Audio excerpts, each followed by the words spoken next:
Today's daily Bible thought continues Psalm 121, and I really encourage you guys to read it for yourself all the way through. I'm taking it a couple verses at a time, but it's such a beautiful psalm and it's not very long.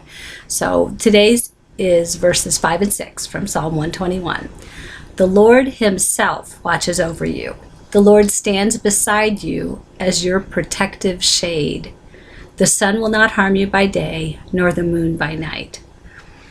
Now, I think the fact that the Lord watches over us himself, I know we've talked about, a lot of people think, there's guardian angels, which there are, that's biblical, but to know that the Lord God watches over us himself.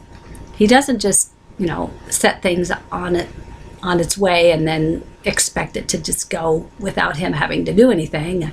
That's the watchmaker theory. Once he got it started, he never had to mess with creation again, or doesn't have to really pay attention to us. He doesn't tell angels, well, you go take care of them because I created them and now you can do it. He watches over us himself.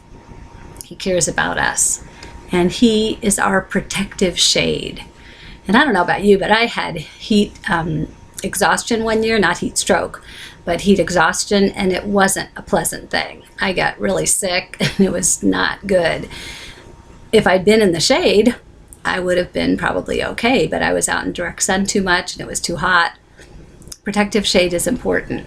And we don't think about the moon harming us at night. That sounds kind of funny. But the whole fact that that's how much God protects us.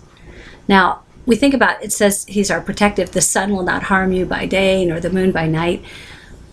He loves us. He takes care of us. He's watching out for our souls. He wants us to know him. This psalm is all about how much he loves us, that we can look to him for help, and that he is there for us. So when you're out in the sun the next time, or you look up at the moon at night, remember that God is your protective shade, and he watches over you himself.